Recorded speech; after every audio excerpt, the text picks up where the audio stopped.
Hi there, my name is Dr. Karlyn Viña, and I'm the percussion professor here at Shenandoah Conservatory in Winchester, Virginia. And I've made this video to share with folks who will be preparing for our upcoming All Virginia auditions later this month. I really hope this is helpful, and please remember you can always reach out to me via email if you have any questions or comments. I would be happy to hear from you. My email address is kvina@su.edu, and you can find that below in the description.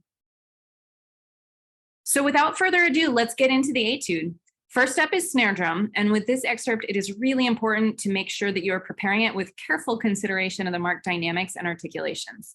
In particular, we see accents, tenuto, and marcato markings here, and it's really important to be able to differentiate between all three of those. So I think of an accent on snare drum as an emphasis that's primarily in volume, so a little bit louder attack. And marcato is kind of a super accent with even a little bit more emphasis on the attack than an accent would have. Tenuto is less straightforward because tenuto on an instrument with controlled sustain generally means to hold the note for the full duration. But because we can't change the duration of a note on snare drum, what I like to think of when we see tenuto is an emphasis that's primarily in weight. It's kind of like a leaning in, but not an emphasis so much on volume, maybe a little louder, but not as much volume as an accent or a marcato would have. Also important here is to establish a comfortable and effective roll base. Not too slow for buzzes to sound sustained, and not too fast so that it feels tense or slows your overall pulse down. I settled on a 16th note roll base for the rolls in this etude. It's also important to set your metronome to the 8th note when you practice this, since the 8th note will stay constant when the time signature changes between 7/8 and 4/4 and 3/4. If your metronome doesn't do this, you can set the tempo to 228 for the 8th note instead of 114 for the quarter note. There are multiple sticking options that work for this passage, but I've included some of my preferences here. For the 8th notes and flams in measure 1, I would prefer to keep them all in the right hand since the flams are not accented. We really don't want the flams to be louder than the 8th notes in measure 1, so I kept the 8th notes and flams on the right hand. I like the flams on the left hand in measure 2 to be able to maintain right hand lead sticking in that measure. That feels good to me. In measure 3, just choose a sticking that feels comfortable for you and that allows you to play with rhythmic accuracy. I prefer to combine right hand lead in the first 4/8 notes of the measure with alternating sticking in beats 5 through 7, what I have shown here, but there are other combinations that could work here. Because of the marcato main note of the 4-stroke ruff in measure 4 and the rhythmic intricacy of this passage, I prefer to play that 4-stroke ruff on the tighter side, meaning with the grace notes closer to the main note. And the sticking I like to use for that is right, left, left, right. I'm favoring the right hand for the flams and left hand for the 16th notes in measure 5, since these flams are accented, unlike measure 1. And we do want them to be emphasized in volume over those 16th notes. So it's easier to do that with right hand on the flams and left hand on the 16ths. In measure 6, I'm favoring right hand for those drags. And in measure 7, I'm following right hand lead sticking, which means that the flams land on the left hand. That feels good to me there. Something to be really careful about here is consistency and evenness in grace note figures, meaning the flams, drags, and that 4-stroke ruff here. Most often when we have issues with consistency or evenness in grace notes, it has to do with the setup. So that means the stroke type, whether it's a tap or a downstroke or an upstroke, affects the stick height, which gives us a funny setup and just makes things less consistent. We want to remember that for different dynamic levels on concert snare drum, we use 2 main factors to change the volume. The first and most important factor is the stick height. And for this, we want to range from about 10 to 12 inches for forte to as low as you can really comfortably play for pianissimo or your softest dynamic. The secondary factor that we use to change dynamics on concert snare drum is changing the beating spots. So for a loud dynamic, for forte or fortissimo, in this case, forte is our loudest, I aim to play just off center on the side of the drum away from you. And then I'm gradually moving towards the edge of the drum for softer dynamics. Your pianissimo beating spot can be as close to the rim of the drum as you are still able to get a nice snare response. So on a really sensitive concert snare drum, this might be about 1 inch from the rim, but on a less sensitive drum, it might be farther in. So you have to use your ear to decide how far you can go for that pianissimo beating spot. Speaking of beating spots, it's also important to make sure that each stick is equally distanced from the rim.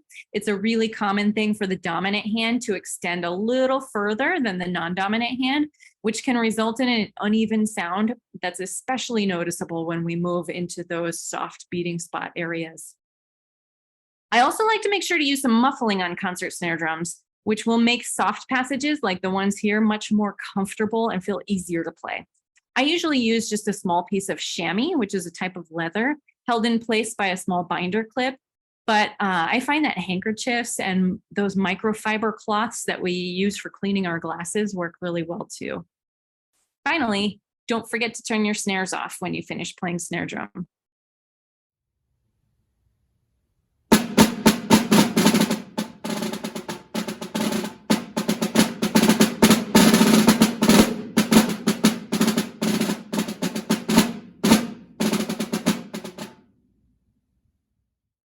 Next up is the xylophone excerpt. This is a tricky little passage. Do not underestimate the amount of time that you should spend practicing it. It's going to be very important to learn and practice this excerpt in chunks at slower tempos to get all of the details correct before you try to play it faster and all together. There are a few stickings that worked well for me in this one. I do like to note that sticking choices sometimes come down to personal preference and may also depend on which 4-mallet grip you are using. But I've written in some that worked really well for me here throughout the passage.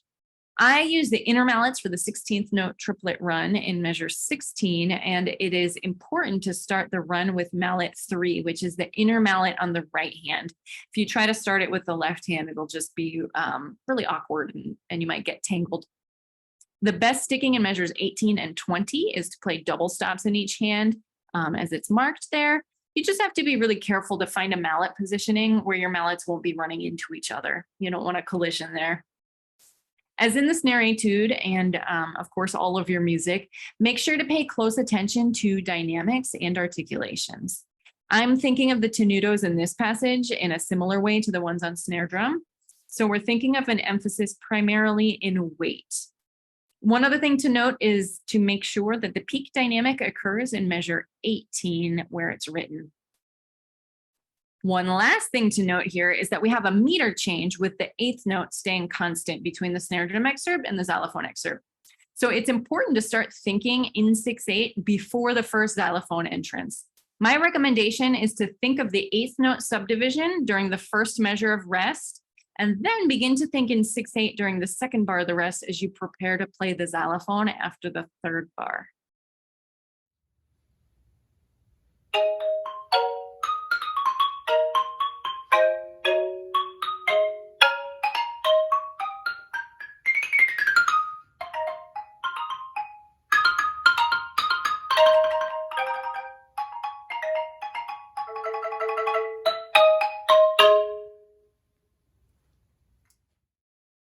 Finally, onto the timpani excerpt. We need to be able to move quickly and smoothly between the drums throughout this passage. So take a moment during setup to make sure that your timpani are positioned so that you have good beating spots on all 4 drums. Sometimes a quick adjustment can make a world of difference, especially because we all have different length arms and different sized bodies. Most of the stickings here are fairly intuitive throughout this passage, but you will want to make sure that you use the right hand to play the E at the end of measure 33, so that you can use the left hand for the downbeat of measure 34. I also found it easier to play the first 3/8 notes of measure 30 on the left hand, both to be ready to start the E roll right after, and also for consistency throughout that decrescendo. It's really important to play the rolls in measures 31 and 32 as connected as possible. So practice moving smoothly between the drums when you're rolling. As far as muffling goes, I don't think it is necessary to muffle in measure 29 due to the tempo. It's just a little quick. I do like to muffle after the downbeat of measure 33 to allow the G to feel more staccato and also to show that it's the end of that musical idea. Practice for smoothness in the triplets in measure 34 as you move from the 32 to the 29 and from the 29 to the 23.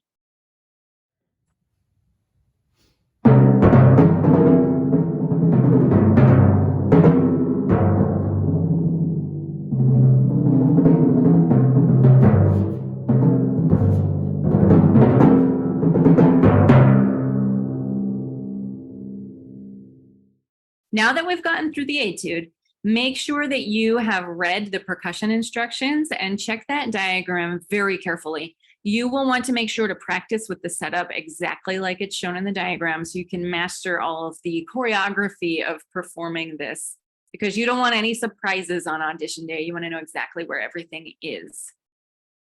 Thanks so much for checking out my video. I would love to hear from you in the comments or via email if you found this helpful or if you have any questions. Happy practicing.